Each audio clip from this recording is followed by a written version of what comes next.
God will be with you while you be with Him. My dear brothers and sisters, have you ever felt a specific kind of quiet loneliness, even in a room full of people?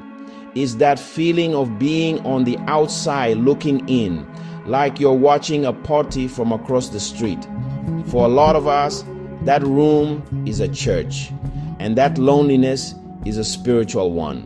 We show up, we sing the songs, we listen to the sermon, we do all the things a good Christian is supposed to do, and yet there's a silence, a distance, a nagging feeling that God is somewhere else, and we're just going through the motions.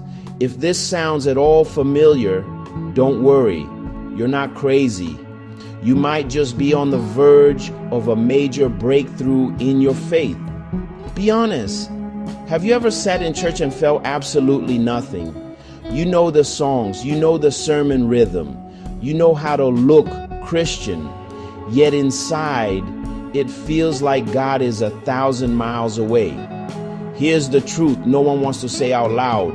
God doesn't hide from His people. His people drift from Him. But the moment you turn your heart back toward Him, whether in a quiet room, a messy life, or a broken moment, He turns toward you. God will be with you while you be with Him. The ache of disconnection. Let's be honest for a second. Trying to keep your faith alive as a young professional can feel like you're living a double life. Monday through Friday, you're juggling deadlines, navigating office politics, and hustling to build a career. You're ambitious, you're focused, you're in control. Then Sunday rolls around. You put on your church clothes, walk through the doors, and you're expected to flip a switch. Just like that, you're supposed to feel this deep personal connection with the creator of the universe. But what happens when you don't? What happens when the worship music fades and you're just left with your own thoughts, your anxieties about the week ahead, and the sense that you're just playing a part? It can stir up a profound sense of guilt. You start wondering, what's wrong with me? Why do I feel so disconnected when I'm doing everything I'm supposed to? You see other people with their hands in the air, lost in a moment of spiritual ecstasy, and you feel like you missed the memo. This feeling of being a bad Christian is an incredibly common struggle. It's like being in a marriage where you live in the same house but haven't had a real conversation in months. You're physically there, but emotionally and spiritually, you've checked out. The relationship is there on paper, but the intimacy, the connection, the partnership is gone. You know, you still believe, you haven't walked away, but there's this painful gap between what your head knows and what your heart feels.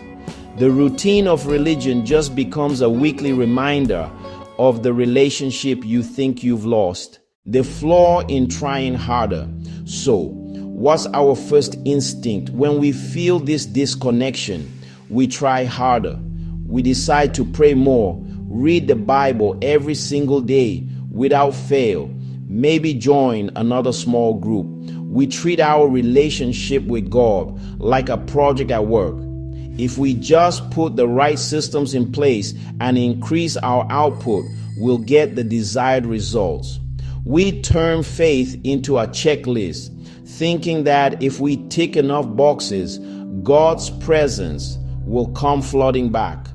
But this usually just leads to more burnout and frustration because we're working from the wrong playbook. We're treating God like a cosmic vending machine. If we just put in enough good behavior coins, He's obligated to dispense a feeling of closeness. When it doesn't work, we either blame ourselves for not being good enough, or we start to quietly wonder if God is even listening. The problem isn't our effort, it's our entire framework. We're trying to earn something that was never for sale in the first place. We're approaching a relationship like it's a transaction. The real issue isn't a lack of religious activity, but a misunderstanding of what this whole divine human thing is about. It's not about a believer desperately trying to get the attention of a distant God. The Bible paints a very different picture, a covenant, a partnership built on a mutual commitment. This brings us to a game-changing idea. God will be with you while you be with him. Now that's not a threat, it's an invitation.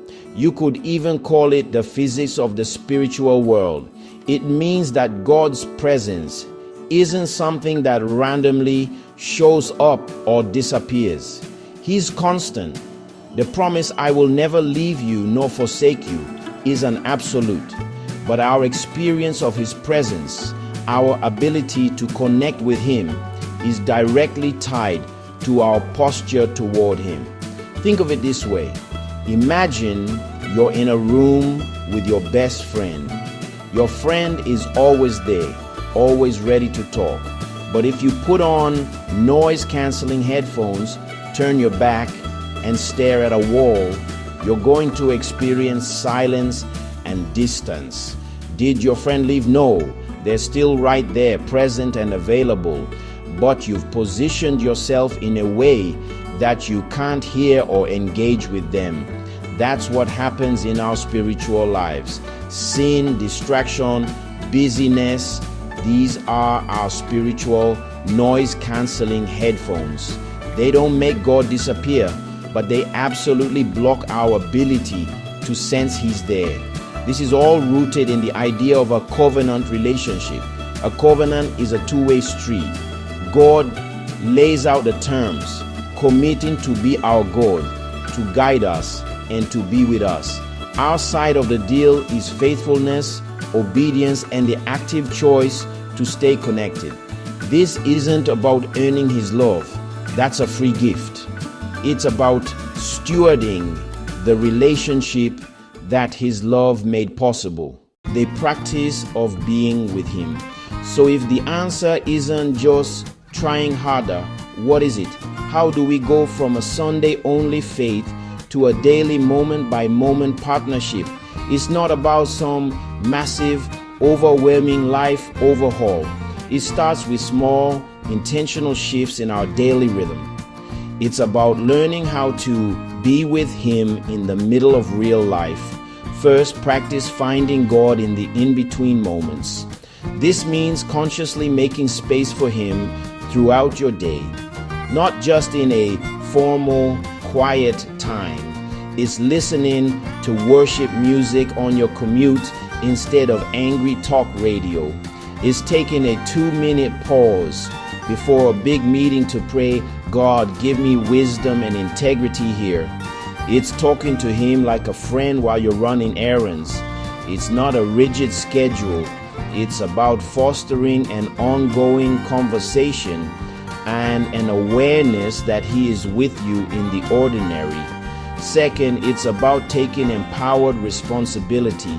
This can be a tough pill to swallow, but it's actually incredibly freeing. When we feel distant from God, our first move shouldn't be to question his faithfulness, but to gently look at our own lives. Have we let unconfessed sin create a barrier?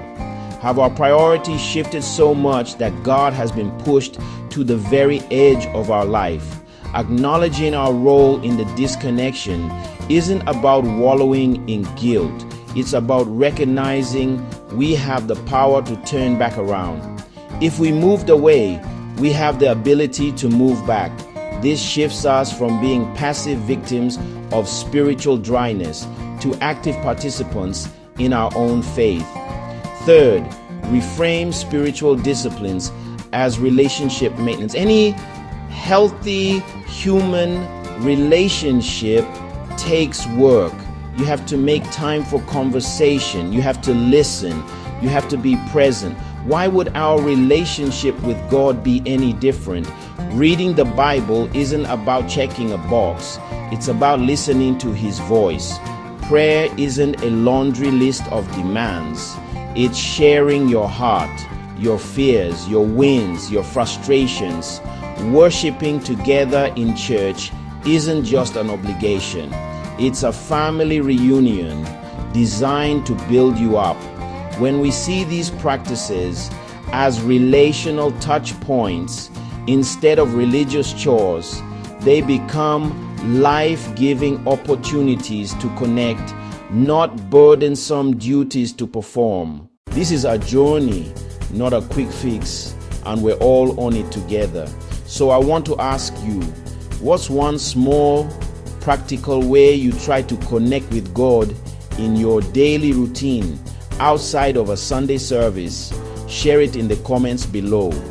Your idea might be the exact thing someone else needs to hear today. Let's build a community of ideas and encouragement right here. When we start shifting our perspective from performance to partnership, everything changes. The young professional who once felt so alone starts to experience God in the very fabric of their everyday life. The pressure to have some earth-shattering emotional experience every Sunday is replaced by the quiet confidence of a continuous daily walk with God. You start to see that God isn't just interested in your spiritual life, but in your whole life. He's there in the boardroom, offering wisdom for a tough decision.